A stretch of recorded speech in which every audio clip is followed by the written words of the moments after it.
Hello everyone. जैसा आप लोग जानते हैं कि आज उत्तर प्रदेश सरकार ने असिस्टेंट ऑपरेटर की भर्ती निकाल दी है।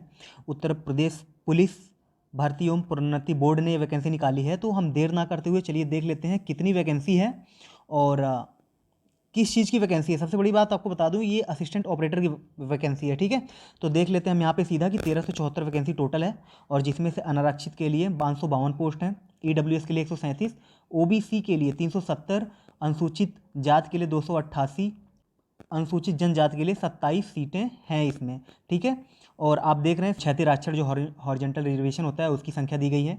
हम एक सीधा सीधा टॉपिक आपको ये बताते हैं कि इसमें क्या क्या इंपॉर्टेंट होने वाला, क्या क्या मांग रहा है, बस। ठीक है, और इससे सिलेबस के बारे में डिस्कस करेंगे, ज़्यादा कुछ डिस्कस करने वाले नहीं है इसमें, क्योंकि ये नॉर्मल फॉर्म है। ठीक है, और आप देख सकते हैं यहाँ पे इन्होंने दिया हुआ कि 20 तारीख से इसका रजिस्ट्रेशन स्टार्ट होगा, 20 जनवरी से, और 28 तारीख लास्ट डेट है, 28 फरवरी लास्ट डेट है। इसकी डिटेल यहाँ पे दी गई है।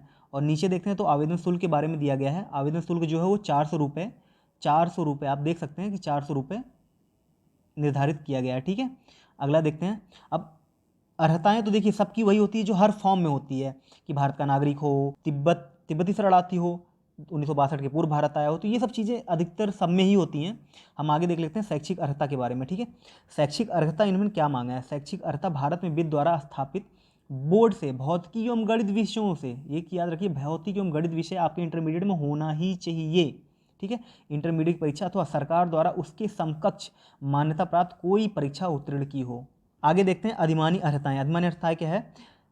अधिमानी अर्हता के कोई अंक नहीं होंगे, किंतु 2 या 2 से अधिक अभ्यर्थियों के बराबर अंक प्राप्त करने की दशा में प्रस्तर 4.4 के अधीन वरीयता प्रदान की जाएगी। देखिए, जिसके पास ओ स्तर का प्रमाण पत्र होगा उसको वरीयता दी जाएगी। कब? जब 2 लोगों के अंक समान होंगे तब। प्रादेशिक सेना में न्यूनतम 2 वर्ष तक की सेवा की हो या फिर राष्ट्रीय कैडेट कोर बी का प्रमाण पत्र हो। ठीक है, ये चीज़ है। अगर 2 लोगों के अंक बराबर हों तो इनको वरीयता दी जाएगी, जिनके पास ये चीज़ के प्रमाण पत्र होंगे। ठीक है, तो आगे देख लेते हैं आगे क्या है। आगे आयु की बात की गई, तो आयु सिंपल सा इसमें 18 से 22 साल। ठीक है, 18 से 22 साल के लिए एज इन्होंने मांगा है, और ये भी दिया है तब उसका जन्म दिनांक 1 जुलाई 2000 से पूर्व तथा दिनांक 1 जुलाई 2004 के बाद ना हुआ हो। ठीक है, इन्हीं के बीच में होना चाहिए। अब यहाँ पे देख लेते हैं भर्ती की प्रक्रिया। ठीक है, उत्तर प्रदेश पुलिस रेडियो अधीनस्थ सेवा नियमावली 2015 के अधीन ये भर्ती की जा रही है। ठीक है, इसमें ऑनलाइन परीक्षा होगी, और ऑनलाइन परीक्षा में देख लीजिए आपके सामने है क्या क्या आएगा। सामान्य हिंदी 100 अंक का होगा, विज्ञान एवं सामान्य ज्ञान 100 अंक का होगा, संख्यात्मक एवं मानसिक योग्यता परीक्षा 100 अंक का है। ठीक है, और मानसिक अभिरुचि परीक्षा, बुद्धि लब्धि परीक्षा, तार्किक परीक्षा, कहने का मतलब ये रीजनिंग है, रीजनिंग 100 अंक की। ठीक है, टोटल कुल मिला के 400 अंक का क्वेश्चन पेपर होगा। ठीक है, आगे देख लेते हैं।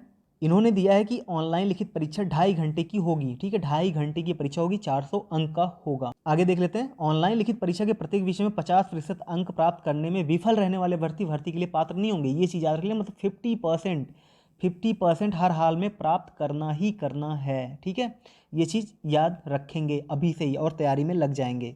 अब हम यहाँ पे कुछ मापदंडों की बात कर लेते हैं। मापदंड देखिए, ऊंचाई मांगी उन्होंने 168 सेंटीमीटर की ऊंचाई होनी चाहिए। किसी सामान्य, पिछड़े वर्ग, अनुसूचित जातियों के अभ्यर्थियों के लिए 168 सेंटीमीटर की ऊंचाई होनी चाहिए। ठीक है, अनुसूचित जनजाति के अभ्यर्थियों के लिए न्यूनतम क्या है, 160 सेंटीमीटर। ठीक है, आगे देख लेते हैं कि सीना कितना होना चाहिए। सामान्य, अन्य पिछड़े वर्ग, अनुसूचित जातियों के लिए कितना होना चाहिए, 79 सेंटीमीटर बिना फुलाए, और फुलाने पर 84 सेंटीमीटर होना चाहिए। जबकि अनुसूचित जनजातियों के लिए 77 सेंटीमीटर बिना फुलाए, और फुलाने के बाद 82 सेंटीमीटर से कम नहीं होनी चाहिए। और टिप्पणी देख लीजिए, क्या न्यूनतम 5 सेंटीमीटर सीना फुलाना अनिवार्य है, ये चीज़ याद रखिएगा। और आगे महिलाओं के लिए देख लेते हैं। महिलाओं के लिए क्या है, महिलाओं के लिए क्या ऊंचाई क्या होती है, 152 सेंटीमीटर, सेम वही सामान्य, पिछड़ा वर्ग और अनुसूचित जाति। अनुसूचित जनजाति के लिए क्या 147 सेंटीमीटर होनी चाहिए। और वजन की खास बात करते हैं, यहाँ पे महिलाओं का वजन जो है न्यूनतम 40 होना ही चाहिए। ठीक है, आगे देख लेते हैं कि मेन चीज़ एक और है, शारीरिक दक्षता परीक्षा। शारीरिक दक्षता परीक्षा में क्या कह रहा है कि शारीरिक दक्षता परीक्षा में सफल होने के लिए पुरुष अभ्यर्थियों को 4.8 किलोमीटर, कहने का मतलब 4800 मीटर की दौड़, 4800 मीटर की दौड़ 28 मिनट में कंप्लीट करनी है, और महिलाओं को 2.4 किलोमीटर की दौड़ 16 मिनट में कंप्लीट करनी है। ठीक है, तो ये शारीरिक दक्षता परीक्षा जिला मजिस्ट्रेट द्वारा नामित डिप्टी कलेक्टर की अध्यक्षता में गठित एक समिति द्वारा की जाएगी। ठीक है, तो याद रखिएगा, पुरुषों के लिए कितना है, 4800 मीटर, और वहीं पे महिलाओं के लिए क्या है 16 मिनट में 2.4 किलोमीटर मतलब 2400 मीटर। चलिए आगे देख लेते हैं और क्या है इसमें।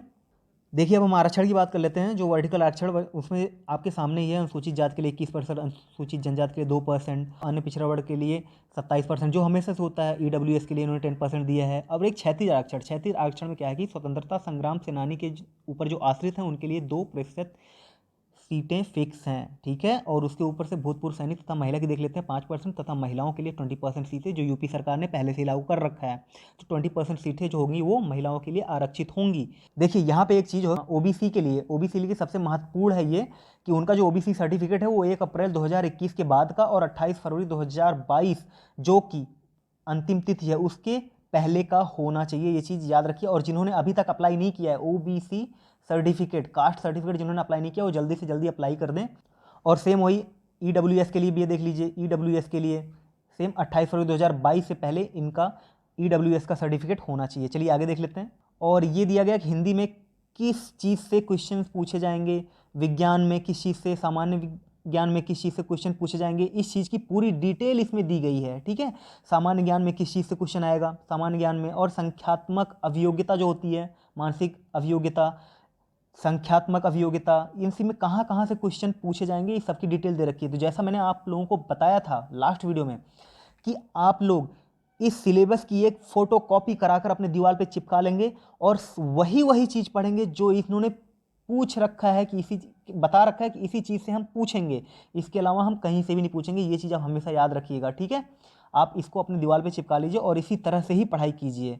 तो ये डिटेल थी सहायक परिचालक की, असिस्टेंट ऑपरेटर की, जो कि आज यूपी पुलिस ने अपनी वैकेंसी निकाली हुई है, 1374 पोस्ट के लिए निकाली है, ठीक है। तो इसमें क्या मांगा इन्होंने, ठीक है, क्वालिफिकेशन क्या होनी चाहिए और सिलेबस क्या है, हर चीज़ के बारे में हमने डिस्कस की है। और जल्द ही हम अपना अलग वीडियो लेके आ रहे हैं यूपी SSSC का, जो उन्होंने एक नई वैकेंसी निकाली उसके बारे में भी जल्द ही एक वीडियो अपलोड हो जाएगी। तो मैं आशा करता हूँ आपको ये वीडियो पसंद आएगी। और साथ में आपको ये भी बताना चाहता हूँ कि अगर आप तैयारी कर रहे हो लेखपाल की, यूपी पुलिस की, इन सब की तैयारी के लिए हमारे यूट्यूब चैनल पे कुछ टीचर्स हैं जो मैथ और जीएस की क्लासें अटेंड करवा रहे हैं, तो आप उसे वहाँ से अटेंड कर सकते हैं और अपनी तैयारी कर सकते हैं, ठीक है। तो आज की वीडियो में बस इतना ही। अपना ख्याल रखिए, कोरोना बढ़ रहा है, घर में रहिए, पढ़ाई करते रहिए। मिलते हैं अपने अगली वीडियो में।